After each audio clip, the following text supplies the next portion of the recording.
Bismillahirrahmanirrahim. Assalamualaikum warahmatullahi wabarakatuh. Pemirsa yang dirahmati Allah, marilah kita simak ceramah dari Ustadz Dasat Tatib dengan tema penyakit hati. Sebelumnya marilah kita bersolawat terlebih dahulu. Allahumma sholli ala sayyidina Muhammad wa ala ali sayyidina Muhammad. Selamat menyaksikan. Pertanyaan, hati yang ada di sini, ibu-ibu, sedulur-sedulur, bapak ibu sekalian, sehat atau sakit hatinya? Cepat benar mengaku. Ngaku. Sebelum kita ngaku sehat atau sakit, periksa dulu mana penyakit-penyakit hati itu. Harus tahu dulu mana penyakit-penyakit hati. Setelah kita tahu, yuk cross check, nyambungkan, connectingkan. Oh, ini saya nih. Sakit hati saya. Ini tidak. Sehat hati saya. Nah, sekarang perlu kita tahu apa saja jenis-jenis penyakit hati itu. Inilah yang kita bahas pada taklim kita kali ini. Penyakit-penyakit hati dengan harapan pulang majelis hatinya sehat. Penting ini Pak. Kenapa? Di akhirat tidak ada orang masuk neraka gara-gara penyakit kusta. Kenapa masuk neraka? Kusta Tuhan. Enggak. Kenapa masuk neraka? Ngontrak-ngontrak Tuhan, enggak punya rumah. Enggak. Kenapa masuk neraka? Sombong. Kenapa masuk neraka? Takabur. Kenapa masuk neraka? Ujub. Penyakit hati. Ini penting. Coba, kalau Bapak bawa mobil dari Jakarta ke Bogor, yang nyetir tangan, yang berpikir sepanjang jalan otak, gas rem kaki. Tapi begitu ada tikungan, apa tertulis? Hati-hati. Iya toh? Tidak tertulis otak. Padahal otak yang berpikir. Iya, begitu pentingnya hati.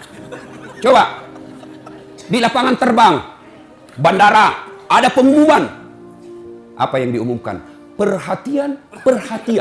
Padahal yang berpikir otak, yang menulis tangan. Pengumuman perhatian. Tidak ada pengumuman perotakan. Berarti memang ini hati adalah raja. Karenanya sehatkan hati kalian. Mari kita lihat dalam kitab Ihya Ulumuddin, itu banyak sekali jenis-jenis penyakit hati. Mari kita lihat satu-satu. Mudah-mudahan cukup waktu. Yang pertama, yang paling banyak ini, al-mutakhawilu bis-shalah, menganggap enteng sholat. Mana yang disebut menganggap enteng sholat? Mereka yang sudah tahu sholat 5 waktu wajib, tapi mereka tidak mau melaksanakan. Inilah puncak kehancuran hati manusia. Karena ada orang begitu. Bersinah, takut betul. Ngambil sandalnya orang, takut sekali. Nggak puasa, takut dosa. Ramadan 30 hari puasa, tapi nggak sholat. Kan ada yang begitu. Takut dia ngambil nasinya orang. Takut dia ganggu istrinya orang. Tapi begitu tiba waktu sholat, dia merasa tidak berdosa. Kan ada perasaan begitu. Lewat sholatnya 5 waktu. Sehari dia tidak sholat. Merasa tidak punya dosa. Inilah puncak hancurnya hati kalian. Ada yang begitu kan? Setengah mati cari duit. Dari pagi cari duit. Sampai malam cari duit. Tapi lupa sholat. Inilah yang selalu saya istilahkan. Kerja, cari duit. Begitu dia lapar, beli nasi bungkus. Sayangnya setelah ada nasi bungkusnya, nasinya dia buang, bungkusnya dia makan. Ini orang Bugis bilang beleng-beleng. Tahu beleng-beleng? Dongo. Tahu dongo? Beleng-beleng. Tahu beleng-beleng? Dongo. Tahu dongo? Mereka Guring bilang dungu. Itu larang dungu. Asli sedugu-dugunya. Masa beli nasi bungkus, nasinya dia buang, nasi bungkusnya dia makan?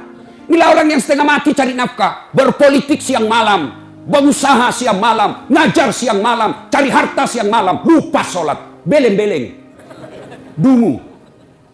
Apa sebab orang biasa tidak sholat? Mohon maaf, punten. Ibu-ibu paling banyak tidak sholat kalau ada pesta pengantin. Gara-gara apa? Make up. Mukanya dikira tembok, kuning, coklat, abu-abu, biru. Beleng-beleng.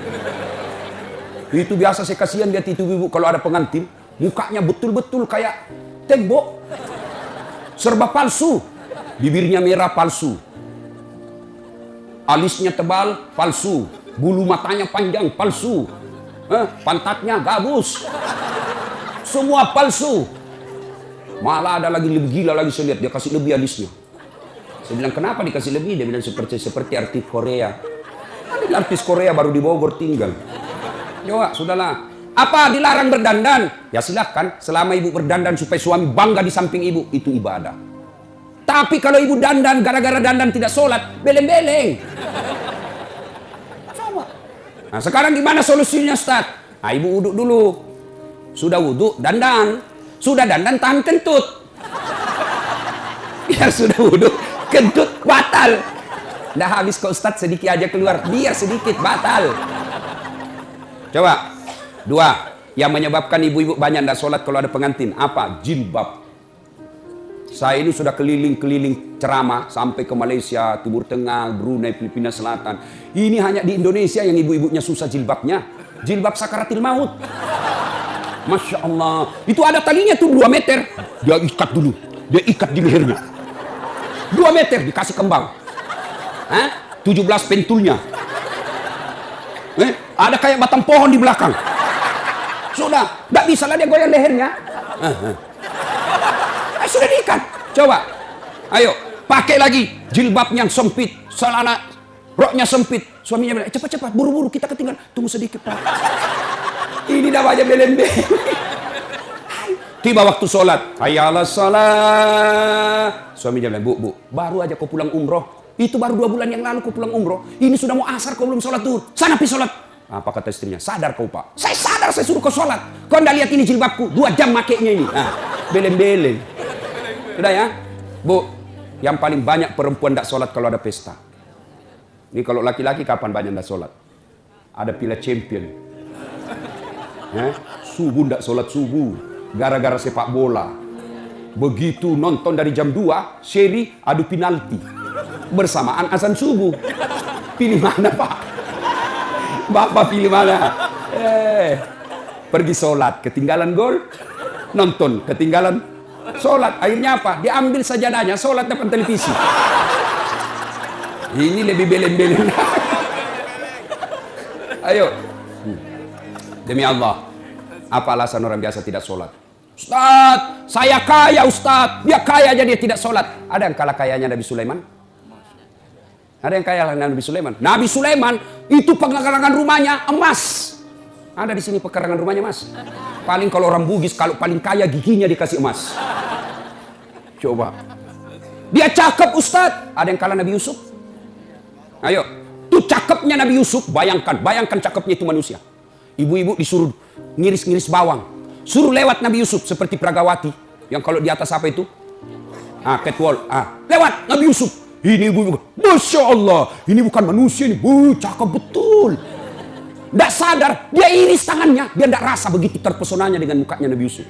Segagah-gagahnya Ustadz Dasat. Jangankan ngiris bawang, kentut aja hilang perhatian. Coba, gagahnya Nabi Yusuf, tapi tetap taat beribadah kepada Allah. Saya kuat Ustadz, binaragawan.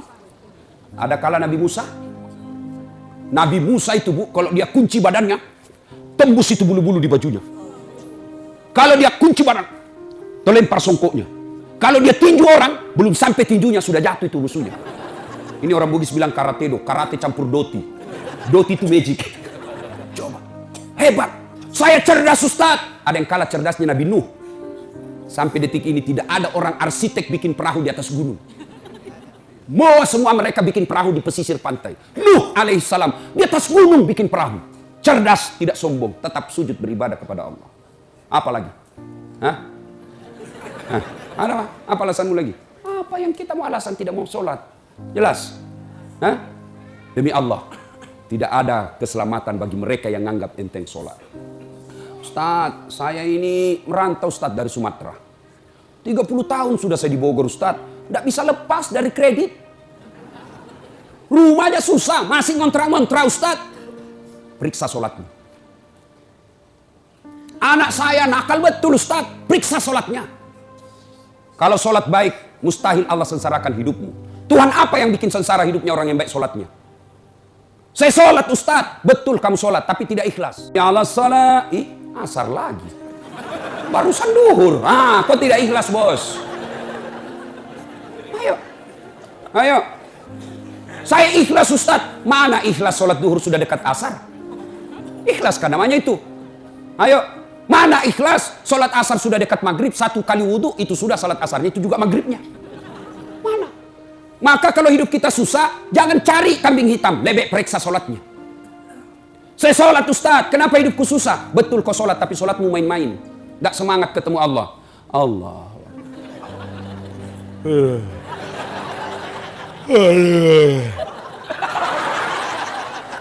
Siratul. Ada yang sholat seperti itu? Ada.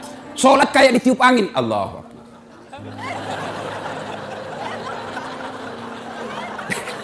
Siapa ajar kau sholat begitu? Ada juga sholat yang terlalu semangat. Allahu Akbar. Ibu ketawa karena membayangkan diri sendiri lah. Makanya kalau ada masalah dalam hidup, ayo pertama yang harus kita selesaikan, sempurnakan sholatmu, bos. Saya sholat, Ustadz. Betul, ibu sholat. Tapi ibu yang pakai baju sholat sudah 3 hari tidak dicuci. Ketemu Allah pakai daster. Tinggi sebelah lagi. CD-nya 2 hari tidak dicuci dipakai. Begitu sholat gatal semua. Siapa ngajar sholat seperti itu? Ayo ya, mulai hari ini koreksi sholatnya, Bu. Ibu saya di kampung itu 14 anaknya. Tidak ada sekolah. Bahasa Indonesia tidak lancar. Tapi yang membuat saya kagum, kalau mau sholat, dia ganti bajunya. Saya aja belum mampu seperti itu. Itu di ruang tidurnya, dia gantung kudung dengan bajunya, dengan ada yang pembungkus kepalanya. Setiap beliau mau sholat, pasti dia ganti baju. Masya Allah. Selalu ini yang membuat ibu saya doanya makbul. 14 anaknya. Ibu cuma 1 anaknya tidak bisa ganti baju kalau mau sholat. Yang ketawa, saya serius ini, Bu. Masya Allah. Bapak-bapak, adik-adik, kalau ada yang sampai sekarang belum dapat kerja yang baik, koreksi sholatmu. Ayo, apa susahnya sholat, bos? Apa susahnya sholat? Lebih susah puasa, 30 hari kita lapar. Lebih susah haji, ngantri. Umrah aja kejar-kejar sholatmu tidak bagus. Ayo. Mau zakat sedekah berat, ada duit modal. Sholat yang penting ada maumu. Haji sekali setahun. Umrah penuh modal. Sholat 24 jam Allah menunggumu. Subuh Allah nunggu. Tengah hari capek Allah tunggu duhur. Sore mau curhat Allah tunggu asar. Maghrib selesai kegiatan Allah tunggu di maghrib kita. Mau tidur silahkan curhat sebelum isya. Tengah malam bangun tidak bisa tidur. Yuk kau sholat tahajud. Cuma kita tidak sadari kekuatan sholat. Sholat kecil buat Allah kasih kalian rumah. Kecil buat Allah kasih kalian jadi anggota DPR. Kecil itu asam urat. Kecil itu kolesterol. Perbaiki sholat. Cuma kita kalau sakit langsung ke dokter. Memangnya dokter yang sembuhkan kamu? Ke Allah dulu. Allah, dokter. Saya sampai detik ini belum pernah ketemu dokter yang hebat. Kenapa? Begitu saya ke dokter, saya juga yang kasih tahu penyakitku.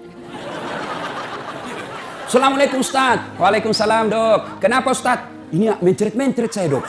Kenapa bisa? Dalam hatiku ya urusanmu. Karena kau dokter. Masa saya yang kau tanya? Allah. Tanpa bapak beritahukan, ibu beritahukan, Allah sudah tahu penyakitnya ibu. Yang dokter hebat itu baru muncul, pasti mencret Ustaz. Itu hebat itu. Tapi tidak. Iya. Maka bapak ibu sekalian, perbaiki sholat. Itu tetangga saya Ustaz, tidak sholat. Tapi kok rezekinya baik.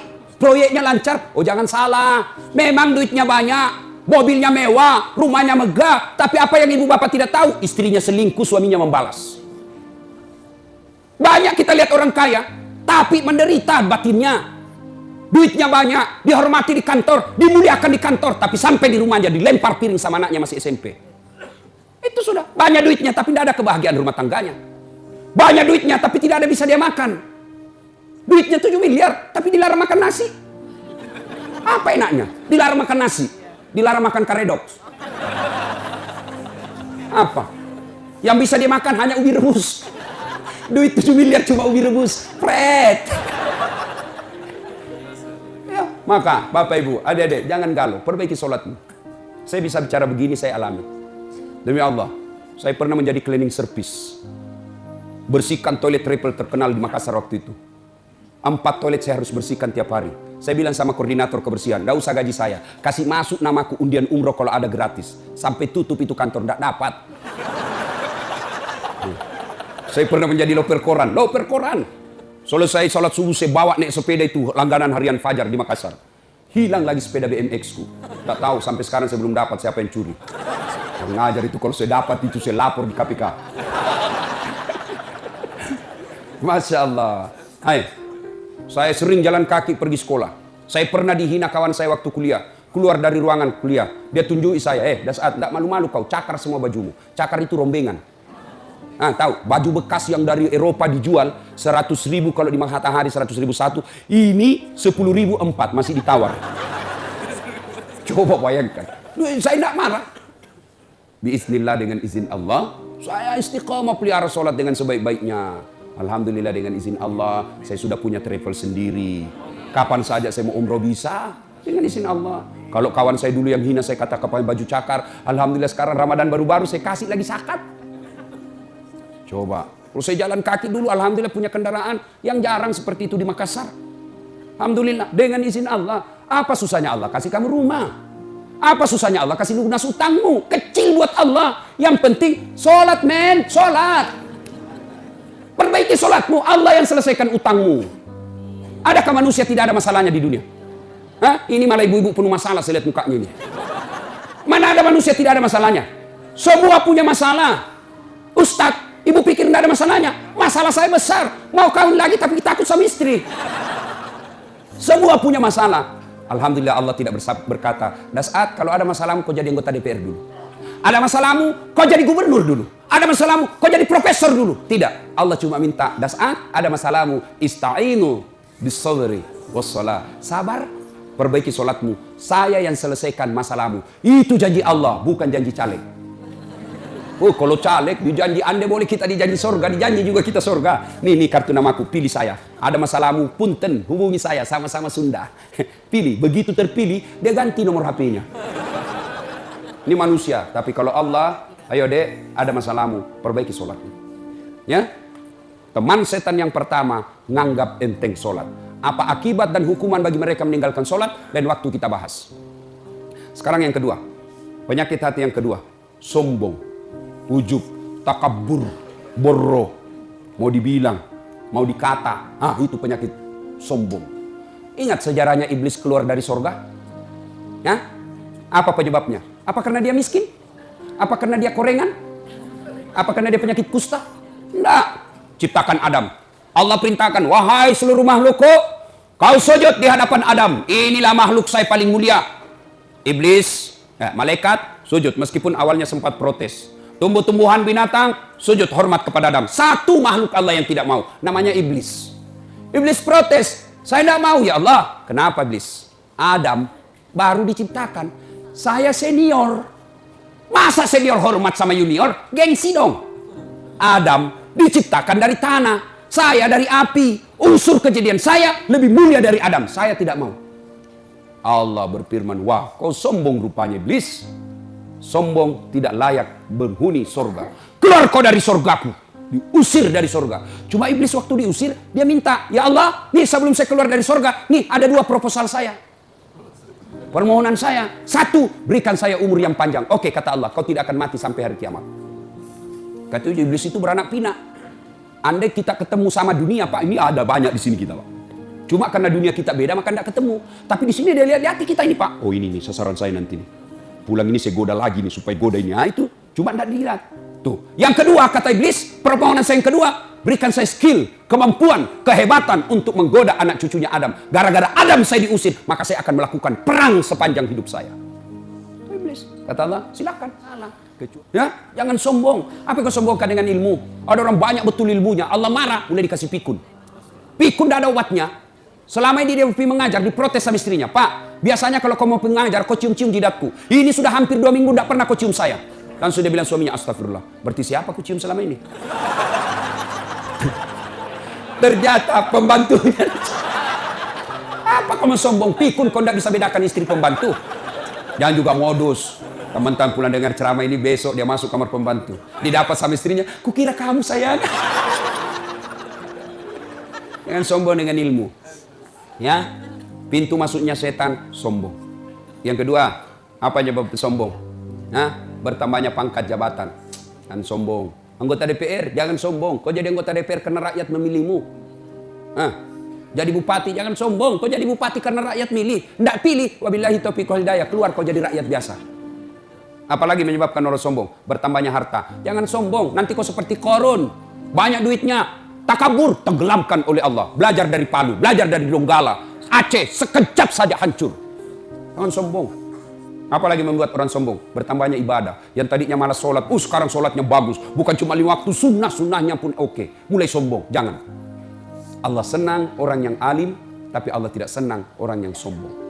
Puncak kesombongan, tidak mau sujud di hadapan Allah. Dalam hadits qudsi Allah jelaskan, ada 3 temannya setan di dunia. Satu di antaranya, ghaniyun, mutakabbir, orang kaya yang sombong. Kaya harta sombong temannya setan. Kaya ilmu, ilmuwan sombong temannya setan. Kaya pangkat pejabat temannya setan. Tapi masih masuk akal. Orang masih, ya wajarlah dia sombong, dia wali kota. Wajarlah dia sombong, banyak duitnya. Wajar dia sombong, tinggi ilmunya. Tapi temannya setan. Masih wajar. Tapi ini sudah miskin, pengangguran, jelek mukanya, bau keteknya. Sombong lagi. Bukan kau temannya setan. Kau sudah jadi setan cilaka. Salatullah, salamullah ala toha rasulillah. Salatullah, salamullah ala yasin habibillah. Ibu bapak, saudara-saudara sekalian yang saya hormati. 1, teman setan itu penyakit hati, menganggap enteng sholat. 2, sombong. 3, bakil, pelit, dedekut. Orang Bugis bilang seke, kikirigalla paku jambatan. Itu pelit sekali. Itu temannya setan. Ibu-ibu, mau lihat pelitnya ibu? Coba kalau dia beli sayur. Hobi memang dia nawar. Kalau dia ke pasar, beda 1000, dia kelilingi tuh pasar. Beda 1000 tuh dia kelilingi. Bu, halo ibu. Bu, kalau ibu belanja di Trans Studio, Trans Mall, atau Alfamidi, Alfamart, tawar apa tidak? Tawar apa tidak? Coba kau tawar, dibilang ke orang gila. Lalu pedagang kasihan yang sesama kita pribumi, datang naik sepeda motor, kadang kala sepeda, dia datang, dia sudah panggil kita, ya Bu Haji, Bu Haji makin cantik aja. Masih nawar. Apa namanya kalau bukan pelit? Sudah enaknya itu. Berapa mas? 10.000 Bu Haji. 11.000 ya. Mantap. Kalau kan ibu-ibu yang suka nawar. Kalau bapak-bapak kan tidak suka nawar ya. Ibu-ibu tuh suka betul nawar. Bu, ibu mau enggak suaminya diambil orang? Mau? Silakan pelit. Orang pelit itu tidak ada yang suka. Bahkan orang pelit sekalipun tidak suka sama orang pelit. Benar Pak. Begitu jeleknya itu sifat pelit, tidak ada yang suka. Coba saya tanya, bapak-bapak senang tetangga dermawan atau pelit? Ibu-ibu senang suami yang pelit atau dermawan? Senang mantu yang pelit atau dermawan? Sama teman yang pelit atau dermawan? Dermawan, tidak ada orang suka orang pelit. Bahkan orang pelit pun tidak suka sama semuanya pelit. Yang kau ke rumahnya, pelit dia itu. Padahal dia juga pelit. Begitu jeleknya itu sifat pelit. Demi Allah, tidak ada orang bangkrut gara-gara sedekah. Adakah pernah bapak dengar? Mas, tuh yang di sudut rumah di komplek, tuh kaya betul dulu Ustadz. Cuma karena dia rajin sedekah, bangkrut. Ada? Tidak pernah. Biasa kita ini sangka buruk kepada Allah. Tidak mau bersedekah karena sangka buruk. Nanti saya makan apa? Nanti saya makan apa? Jangan cemas rezeki. Jangankan diambil orang. Tertukar saja tidak. Cica aja dijamin rezekinya. Tahu Cica? Tahu? Cica makan apa ibu? Masuk akal enggak? Enggak masuk akal. Gimana caranya? Satu di dinding, satu terbang. Di mana ketemu? Enggak ada terminalnya. Kalau pesawat terbang, kita jalan, ada ketemunya di mana? Di bandara. Ini Cica satu terbang, satu di dinding. Di mana ketemunya? Tapi lagu kita waktu kecil kan, Cica di dinding, diam-diam merayap, datang seekor nyamuk. Nyamuk yang datang. Nyamuk yang datang. Allah jamin rezekinya. Lagu tidak bilang, Cica lompat ke nyamuk. Setengah mati Cica, kasihan. Iya kan? Itu Cica, tidak sarjana. Tidak punya kursus. Tidak ada kaki, tidak ada otaknya, tidak cerdas. Bisa hidup. Apalagi ibu, jangan pelit. Sedekah. Allah sudah jamin rezekimu. Bu, ada suaminya mulai selingkuh? Ada? Tidak usah curhat sama tetangga, apalagi curhat di Facebook. Tak kusangka kau begitu. Pret. Beleng-beleng. Rahasia keluargamu kau ungkap di Facebook.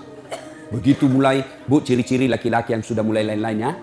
Kalau yang selama ini tidak pernah pakai sisir keluar, tiba-tiba rapi. Tidak pernah pakai parfum, tiba-tiba beli parfum malaikat subuh.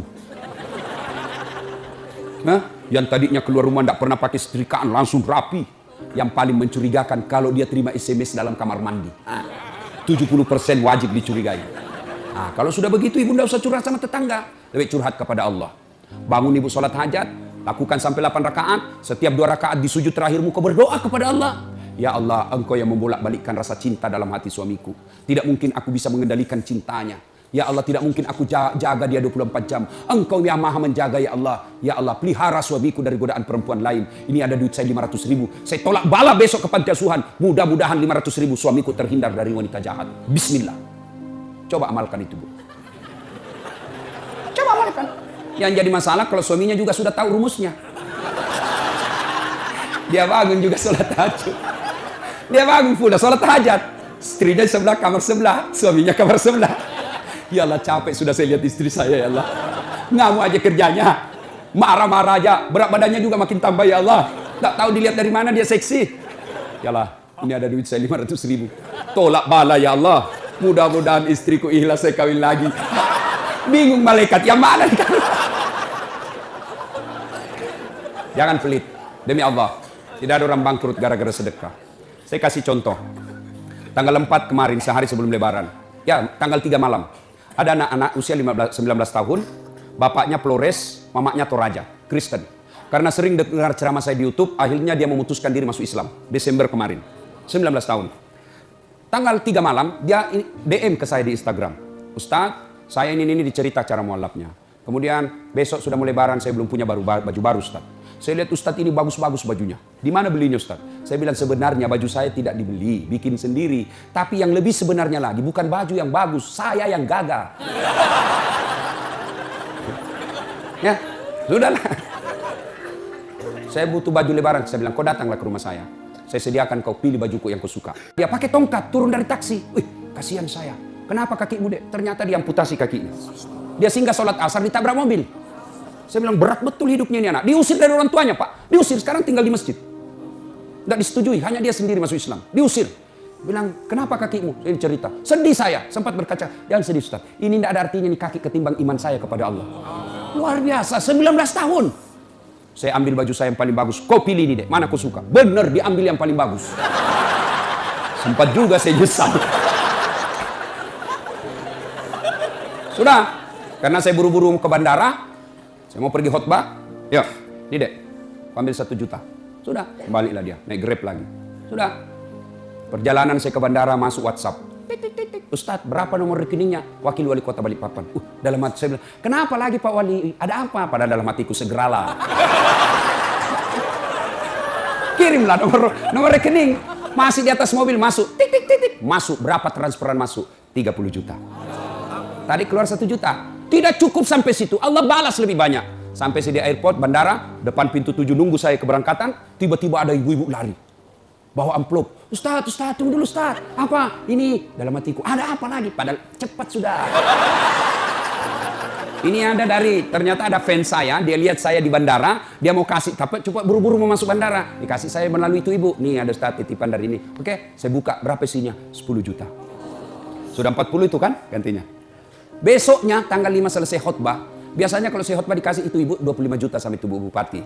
Berapa saya dikasih waktu itu? 35 juta. Berapa Allah ganti? 75. Keluarkan 1 juta, Allah ganti 75 juta. Kenapa ibu miskin? Karena ibu malas bersedekah.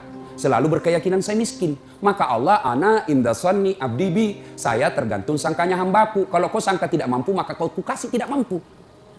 Sedekah ibu. Allah tidak lihat 1 jutanya. Allah tidak lihat 100 ribunya. Yang Allah mau nilai, kamu sedekah enggak 1 hari ini. Jangan pernah lewatkan maghrib tanpa sedekah di hari itu. Coba amalkan. Coba. Kenapa kita tidak bisa umroh? Karena selalu yakin saya tidak mampu. Maka Allah, ya sudah kau yakin tidak mampu. Sedekah. Pulang ini kau sedekah sama tetanggamu. Cari orang miskin. Cari janda-janda tua. Tidak usah janda muda. Banyak yang bisa selamatkan. Jelas? Salatullah, salamullah. Ala toha rasulillah. Salatullah, salamullah. Ala yasin habibillah. Nah, sudah banyak sebenarnya penyakit hati, tapi waktu yang terbatas. Saya cuma bilang waktu yang terbatas. Saya ada acara di Bandung ibu jam 10. Saya ini orang kampung. Saya tidak tahu Bogor ke Bandung jauh. Saya pikirnya 1 jam. Inilah kalau kita pakai pulsa lokal. Saya orang kampung, tidak tahu saya, oh ternyata jauh. Nah, saya harus segera selesaikan. Insya Allah, kalau panitia ngundang saya lagi ke sini, saya datang lagi. Insya Allah ya. Nah, ini penyakit hati. Sekarang gimana cara mengobatinya? Ala bizikrillahi tatma'innul qulub. Ketahuilah dengan berzikir mengingat kepadaku, maka hatimu akan jadi tenang. Jadi kalau kita punya penyakit hati, maka datang di majelis zikir Al-Ihya ini. Ini salah satu caranya. Memang ibu tidak dapat voucher. Memang ibu tidak dapat undian. Tapi apa yang ibu dapat? Ilmu, tapi ilmu tidaklah terlalu menolong ketika ilmu itu tidak diamalkan. Amalkan yang Bapak Ibu tahu, maka Allah akan berikan ketentraman jiwa, ketenangan hati. Kalau hati sudah tenang, itulah kekayaan.